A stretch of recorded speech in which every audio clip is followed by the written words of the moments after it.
Bonjour à tous et bienvenue dans cette suite de vidéos d'apprentissage de création de tableaux de bord. Donc je vous avais promis, donc la fois passée je vous avais montré comment, je vous avais montré ce tableau de bord de gestion des stocks. Voilà, donc ici j'avais montré ici comment aller créer ce fameux tableau de bord de suivi des stocks, donc en faisant en compte ici, voilà, en prenant en compte ici tous les produits, par région, par date, par catégorie de produits, et ainsi de suite. Voilà, donc je vous avais, donc j'allais ici, je vous avais promis que je vous apprendrais pas à pas à le créer, donc en partant de rien, et de le faire pas à pas. Et bien la méthode que je vais utiliser pour créer ce tableau de bord donc sera presque identique à tous les tableaux de bord que je peux créer ou que j'ai pu créer. Donc eh bien j'applique toujours la même méthodologie. Donc voilà, je vais vous expliquer donc pas à pas. Si vous suivez vraiment ces étapes-là, alors ne serait-ce que pour celui-ci, mais pour d'autres tableaux de bord, vous verrez que c'est exactement la même méthodologie que j'utilise. D'accord, donc voilà, donc ici c'est parti. Donc pour ça, donc eh bien on a besoin quand même d'une petite source et d'une petite liste. D'accord, ici on a besoin de petites listes pour avoir ici mes produits, voilà, et ainsi de suite. Donc pour ça, donc eh bien on va partir d'un nouveau classeur. Donc là vraiment, on va partir de A à Z. Donc on va faire ici un nouveau classeur. Donc on va faire un petit enregistré sous. Je vais le mettre sur mon bureau. Et ici on va apprendre ici, on va mettre, je sais pas, voilà, leçon. Voilà, on va mettre même leçon, création, tableau de bord. Voilà, créer un tableau de bord. Et ici, bon, ce sera vraiment un tableau de bord de gestion des stocks. Ok, alors je vais faire enregistrer. Voilà, donc ici on a un classeur avec ici un tableau de bord mais vide. Encore une fois, on va partir vraiment de rien pour accéder ici à tout. Ok, alors première chose, évidemment, on va avoir besoin ici de ma source de mes données. Donc ici, ça va être, par exemple, on va l'appeler source. Voilà. Donc ici, ma source, eh bien, c'est celle qui est ici que j'ai dans mon tableau de bord. Donc ici, on va y afficher les onglets, comme ça on aura une vue de toute la gestion des stocks. Ici, ce sont mes données que je vais saisir. Donc ici, on va juste prendre les intitulés. On va prendre ici un petit CTRL-C. On va juste prendre ici notre source. Après, évidemment, il faudra l'adapter par rapport à vos besoins à vous. Donc ici, on aura la date de la commande, on aura un numéro de commande, le produit que l'on va entrer ou sortir. Ici, on aura la région, pourquoi pas des produits, la catégorie des produits, ici le mouvement, donc ça sera les entrées et les sorties, la quantité de stock que l'on va entrer ou sortir ici, le solde, ça sera le solde en quantité qui me restera après avoir fait le mouvement et la quantité, et ici, si on veut gérer des alertes, eh bien on va se mettre les stocks minimum. Okay. Donc ça c'est la première étape, on prépare notre trame. Donc ici, ça sera vraiment votre source, c'est votre source de données ici que vous allez saisir au fur et à mesure ou que vous allez importer, peu importe. Donc on verra après qu'il y a des principes à respecter dans la méthode de création des tableaux de bord. Donc deuxième chose à faire, donc il va falloir qu'on ait la liste de tous nos produits que l'on vend et ainsi de suite. Donc ici, on va se créer une deuxième feuille que je vais appeler régulièrement ici mes listes. Voilà. Et à l'intérieur, donc ici, je vais y mettre toutes les listes que j'ai besoin pour aller soit alimenter ma source. Et vous allez voir, je vais souvent utiliser des listes déroulantes pour alimenter votre source, notamment pour rendre bien vos données de plus en plus intègres, puisqu'il vaut mieux éviter que la personne ait à taper, il vaut mieux qu'il sélectionne dans une liste pour accéder directement à la valeur sans avoir à la saisir, parce que derrière il y a les risques d'erreurs de saisie. Donc si on peut éviter au maximum la valeur, les erreurs de saisie, et bien plus votre source sera fiable et plus vos statistiques ou vos tableaux de bord seront les plus justes possibles. Alors pour ça, donc on va chercher la liste. Alors la liste, évidemment, on ne va pas la copier, on va la chercher. Donc la liste, elle est là. Donc je vais avoir besoin ici de tous mes produits que je vends. D'accord. Donc ici, je ne vais pas m'embêter, je vais prendre tout ça et je vais faire un copier. Parce que ici, on va aller voir après au fur et à mesure. Alors ici, on va faire accueil, on va faire copier. On va remettre ça ici dans mes listes. Ici, on va faire un copier mais les valeurs. Voilà. Comme ça, je vais avoir ici les infos que j'aurai besoin. Ok. Alors, on va expliquer un peu tout ça et on va aller voir après les méthodes que l'on va utiliser pour aller alimenter votre source. Ok. Donc ici, évidemment, ce tableau de bord, il va être adaptable par rapport ici à vos besoins à vous. Donc là, évidemment, j'ai mis des produits fictifs, mais à vous d'y mettre les bons noms de vos produits, les bonnes catégories de vos produits, les régions dans lesquelles, si c'est utile ou pas, hein, vous n'êtes pas obligé d'utiliser ici la région, peu importe. Et ici, donc, y mettre bien vos stocks initiaux. Donc, il va bien falloir partir ici d'un stock de départ. D'accord. Donc ici, on va essayer de formater aussi les données, peu importe. Voilà. Votre stock de sécurité et ici vos stocks minimum que vous allez définir vous-même en vous disant ici, bien, vos stocks, ils vont s'arrêter. Voilà. C'est quand est-ce que je vais mettre mon stock d'alerte, quand est-ce que je vais mettre mes stocks de sécurité. Peu importe. Ok. Ensuite, ici, on a une petite liste qui va afficher les entrées et les sorties. Ce sont mes mouvements, mes catégories ici de produits qui vont permettre ici de pouvoir pourquoi pas alimenter ici cette base aussi, et ici mes régions que je vais ici pouvoir aussi alimenter grâce ici à mes données.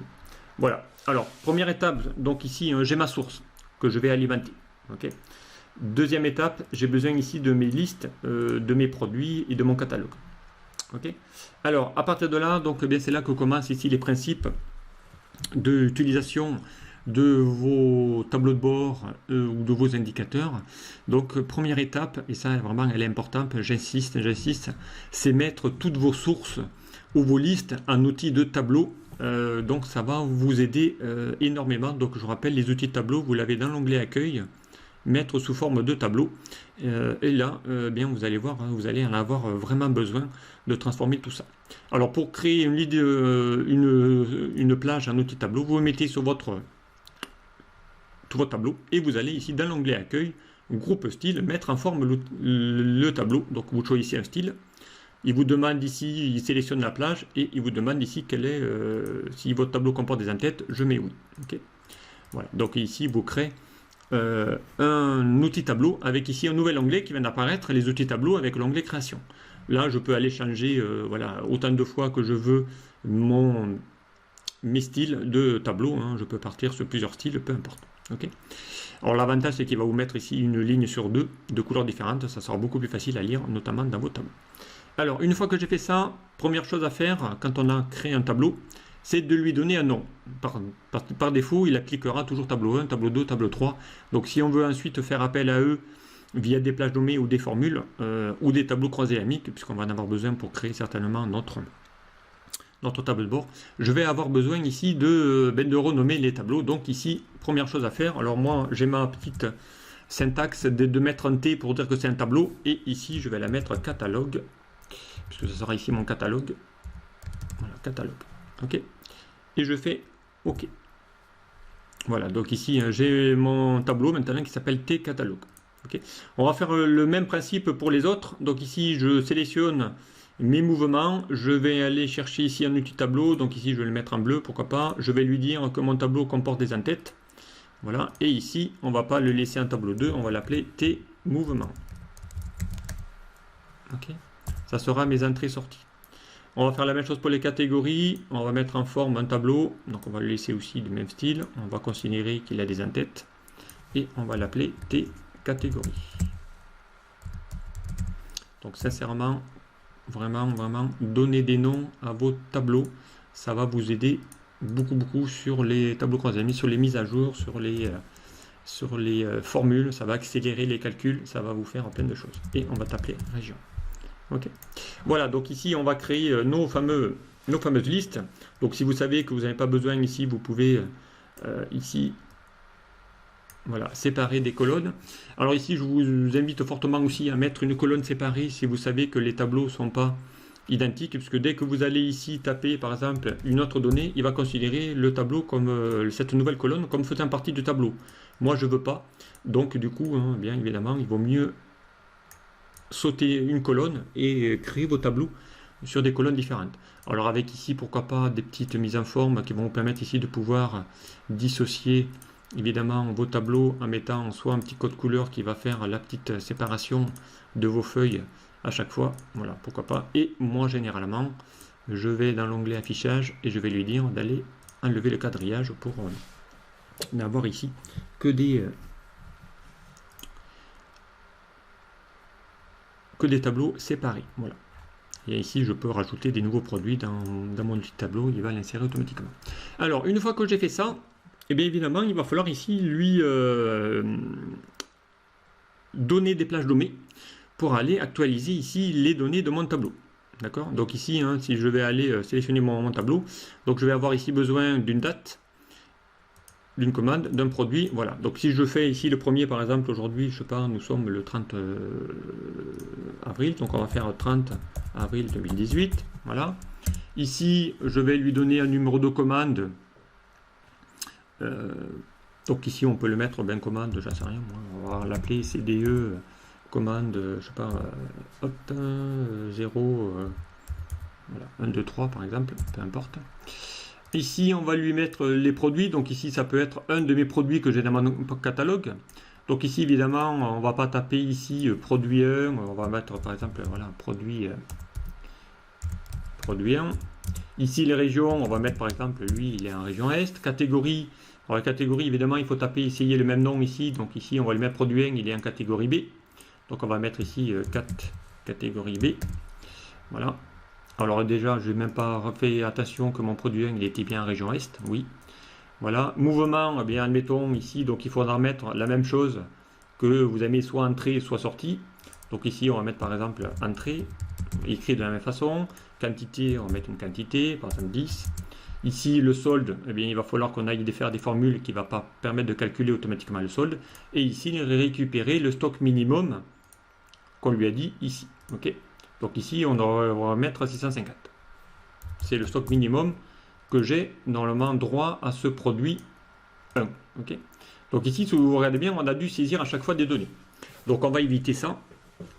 Donc on va lui demander ici de créer des listes déroulantes qui va le faire tout seul. Alors première étape, elle aussi, c'est votre source, mais cette source, il faut la transformer en outil de tableau. Donc derrière, vous allez voir, hein, elle va vous servir beaucoup à actualiser, à faire incrémenter vos formules et tout ça. Donc on va aller dans l'onglet accueil. Pour cette source, on va la transformer également en outil de tableau. Donc après, vous choisissez le style que vous voulez. Peu importe. Je lui dis que mon tableau comporte aussi des entêtes. Voilà. Et lui, on va l'appeler T source. Voilà. Et ça sera vraiment votre source de données qui va être ici créée. Ok. Voilà, donc ça c'est important. Alors on peut en profiter pour mettre ici des petits formats. Donc lui il a mis automatiquement que c'est un format date, lui c'est du texte, voilà. Lui c'est que des valeurs standards, on verra après pour le calcul. Par contre, moi ce que je veux éviter, c'est ici que j'ai à taper mon produit. Il faudrait que j'ai ici une liste déroulante qui va m'afficher tous mes produits, que mes régions, il aille les chercher directement à partir de mon produit, que la catégorie, il aille les chercher directement à partir de mes produits aussi. Voilà, que le stock minimum, il aille le chercher automatiquement à partir de mes produits. Donc là aussi, ça, il va falloir ici qu'on fasse tout ça automatiquement. Alors, on y va. Pour ça, eh bien pour ça, on va avoir besoin d'une liste déroulante. Et avant de créer la liste déroulante, on a besoin ici d'utiliser des plages. Alors pour ça, on va créer des plages nommées. Donc je rappelle, ce sont des étiquettes de noms que nous avons besoin pour aller ici alimenter tout ça. Donc on va en créer un déjà pour mes produits. Donc je sélectionne ici tous mes produits, sauf l'entête, et je vais lui donner un nom. Donc on va ici dans la zone de nom, et on va lui taper, ici on va la mettre liste produits. Ok. Je valide par entrée. Ok. On va avoir besoin aussi de gérer les mouvements, donc on va sélectionner les mouvements, et ici on va l'appeler liste entrée sortie. Ok. On va l'appeler ES. Voilà. Ensuite, liste catégorie. Donc ici, on va l'appeler liste catégorie 4. Et ici, liste région.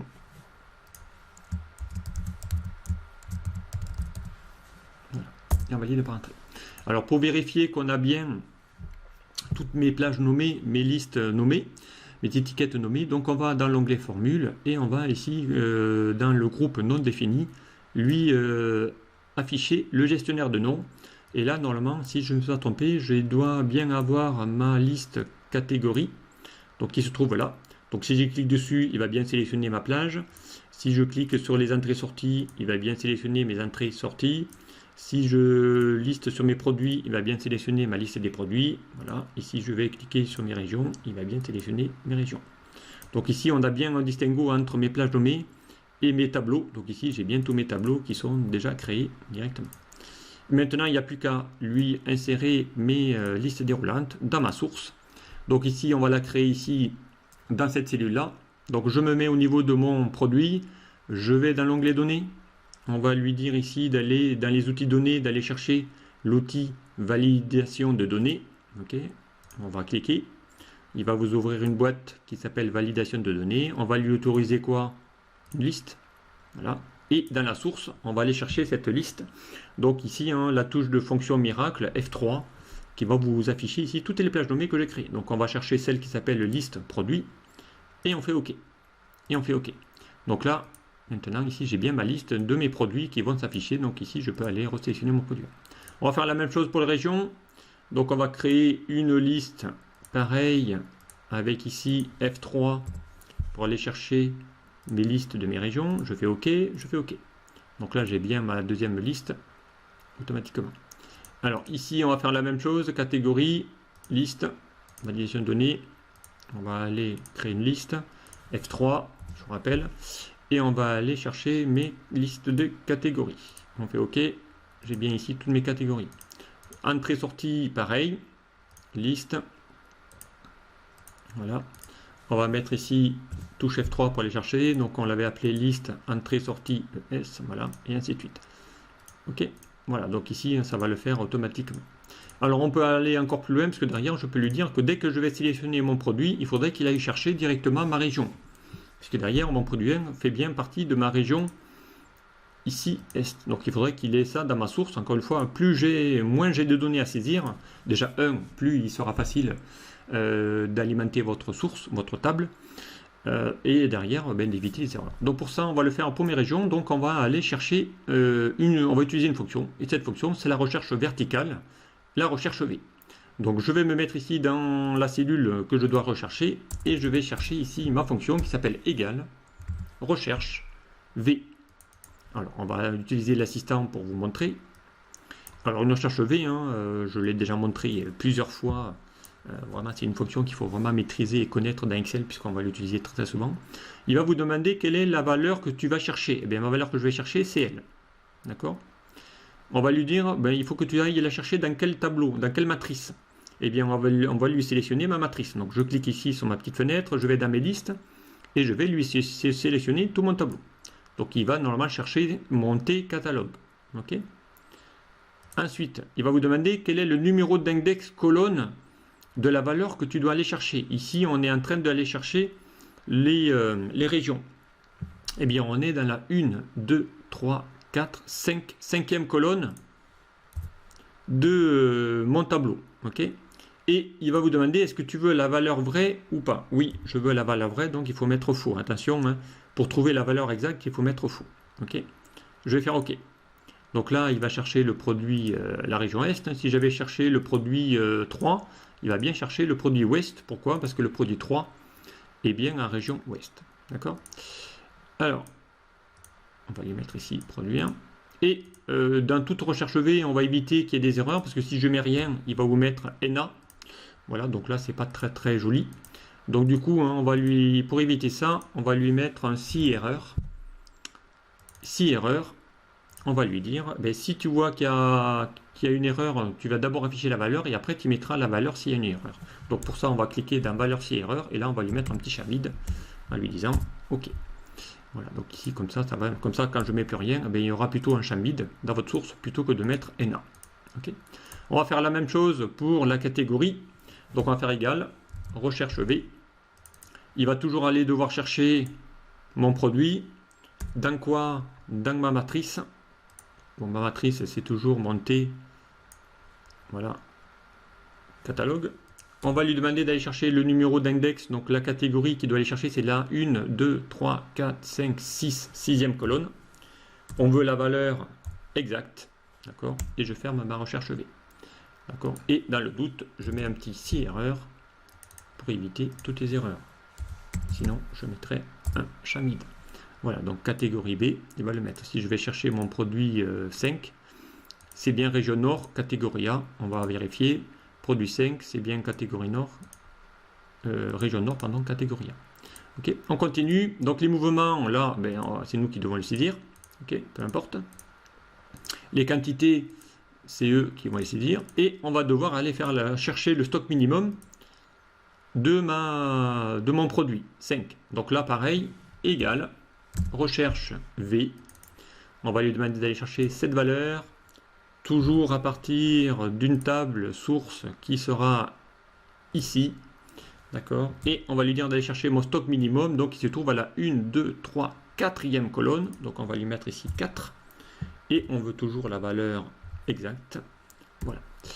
Et évidemment, lui aussi, s'il ne trouve pas, on va mettre un si erreur. Ça va éviter les oublis. Voilà. Hop. Voilà, 650. Donc si je vais chercher voilà, un produit 10.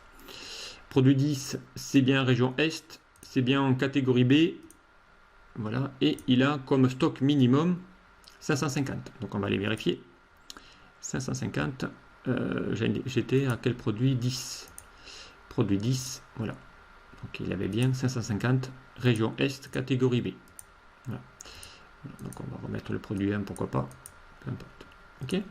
Voilà, donc ici, hein, il va aller chercher tout ça directement.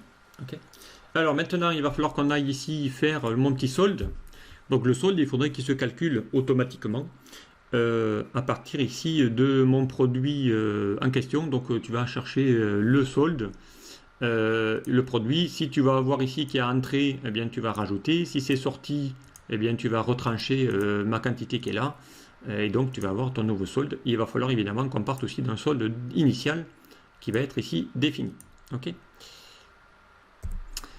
Alors, pour calculer le solde, donc il va falloir qu'on lui dise qu'il aille chercher à partir d'un produit, qu'il aille chercher mon solde initial. Donc, on va déjà commencer la fonction simple. Et après, on verra comment on va pouvoir ici le rattacher. Donc, pour ça, on va utiliser une fonction qui s'appelle SOMMSI, parce qu'il va falloir qu'il fasse une somme. SOMMSI ensemble. Ok. Donc, il va vous demander ici d'aller sélectionner la plage. D'accord. Alors, la plage, elle va être quoi? Ça va être en fonction ici de mes quantités. Donc ici, il va demander la plage de la somme. Donc ici, il va falloir qu'il aille à chaque fois chercher toutes les quantités de correspondantes. Donc ici, on va lui dire d'aller chercher les quantités. Alors attention, on va éviter, comme on est un outil tableau, d'aller sélectionner ici la somme des quantités. Donc il va falloir qu'il aille le mettre plutôt, on va lui dire ici qu'il aille chercher ça en G2, 2 points, on va la plage, hein, G2, ok. On va lui bloquer ici la ligne 2, donc c'est-à-dire qu'il doit commencer de la ligne 2, mais il doit aussi le faire après. Donc ici, on va lui mettre un petit $, donc on va faire ici un petit F4. Voilà, F4, qui va lui bloquer la colonne. On lui débloque la deuxième plage, puisque derrière, il va falloir qu'il aille le vérifier sur tout le reste de votre tableau. Ok. Ensuite, il va vous demander la plage de mes critères. Donc évidemment, mes critères, il va falloir qu'il le fasse, cette somme, uniquement pour les produits. Donc ici, les produits se trouvent en C2. Donc là aussi, il va vous mettre les en-têtes, mais on va lui changer en lui mettant un C2, 2 points C2. En lui bloquant lui aussi, donc on va se mettre sur le premier, F4, pour lui bloquer les lignes et lui débloquer donc tout le reste. Donc ici on va lui dire de le faire à partir de la première ligne, mais tu vas le faire sur toutes les autres lignes. Ok, ça c'est ma plage. Ok, ensuite il va vous demander quel est le critère 1. Et bien le critère 1, donc ça sera ici mes entrées. Donc ici il va falloir lui dire sur les produits, d'accord, où il y aura ici mes entrées donc automatiquement. Alors, donc ici, il va falloir lui dire à partir ici de mes produits, hein, peu importe. Donc ici, ça sera toujours à partir de là, hein, voilà, de mon produit, d'accord. Et il va falloir ici lui dire, pareil, il va falloir qu'on aille faire une plage 2. Donc la plage 2, ça sera quoi? Encore une fois, ça sera ici à partir de ma colonne F. Donc là, ici, pareil, mon critère 2, ça sera eh bien, en fonction, soit c'est des entrées, soit c'est des sorties. Donc là, on va faire la même chose. On va lui dire ici qu'on est en F2. Donc voilà. Et 2 points, puisqu'il va falloir qu'il le fasse aussi sur les deux autres. F2, F2. Avec ici, on va lui bloquer en faisant F4. Voilà, les $.